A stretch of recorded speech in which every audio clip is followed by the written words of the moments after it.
Para saber de dónde viene la violencia que ha azotado a Colombia durante toda su historia, tenemos que hacer dos análisis, un análisis antropológico y un análisis político. Todo empezó cuando unos barcos llenos de presidiarios españoles llegaron a nuestros territorios, donde convivían indígenas como los chichas, los muiscas y 120 tribus de indígenas más. Al llegar esa manada de españoles, saqueadores, violadores y presidiarios a esta tierra, encontraron a unas tribus de indígenas divididas y en guerras territoriales, lo cual fue bueno para los españoles, porque se les facilitó el dominio y la imposición de sus leyes, lideradas por un catolicismo inquisidor y asesino. Cuando estos asesinos españoles mataron a todos los hombres de las tribus indígenas, les tocó buscar en África a los negros sobrevivientes de guerras internas. Estos africanos eran vendidos como botín de guerra en las costas a los españoles, que aprovecharon para traerlos como mano de obra gratis. Ahí, de papayita. Y desde ese entonces, con esa mezcla mágica, con esa mezcla bacana de estas tres razas violentas, por lo menos los españoles, que eran asesinos, tramposos, presidiarios, violadores, los indios que vivían matándose entre ellos y los negros africanos que venían como sobrevivientes de guerras en sus territorios. Bueno, de esa mezcla de razas, con un tratamiento inhumano y una sola creencia, nació esta sociedad. A diferencia de otros territorios, como Brasil, que se permitió la unión entre la creencia africana y la creencia católica.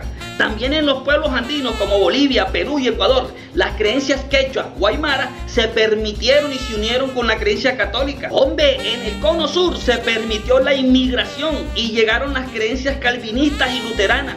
Coexistieron paralelamente con el catolicismo sin ningún problema.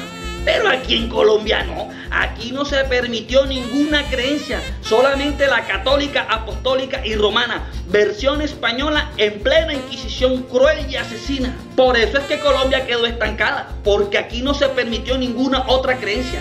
Quedamos manejados por estas tres fuerzas cruzadas, llenas de violencia, que junto al catolicismo dictador y asesino nos fueron culturizando sobre el deseo de la violencia y la muerte, empezando las cadenas de guerras internas que hasta el día de hoy no terminan.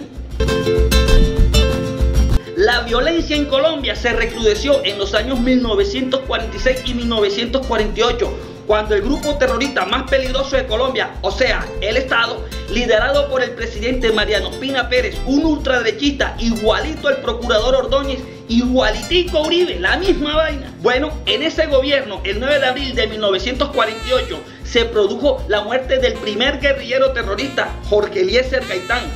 Y digo guerrillero terrorista porque es que para estos elitistas miserables de esa época y los de hoy en día, todo el que piense diferente es un guerrillero y hay que matarlo, porque aquí no se permite tener ideas diferentes y nunca se va a permitir. Así piensan estos elitistas. A raíz de ese suceso, la violencia ha seguido hasta la época actual. Y estos elitistas, dueños del poder, mataron y seguirán matando al que se oponga a su moral y a sus leyes. Porque aquí el Estado, ese grupo terrorista que ha sido y será más peligroso que cualquier grupo subversivo, nunca permitirá las creencias y las ideas diferentes.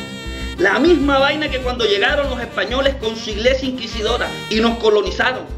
Qué pena que en este país vivamos entre la violencia y la terquedad de estos terroristas dueños del poder y del Estado. Nunca permitirán vivir como una sociedad moderna, con oportunidades, con inclusión, con igualdad social, con salud, con educación. Hombre hermano, esto será una lucha larga, pero tenemos que darla para ayudar a la nueva generación a que vean cuál es la historia y qué puede ser de su país.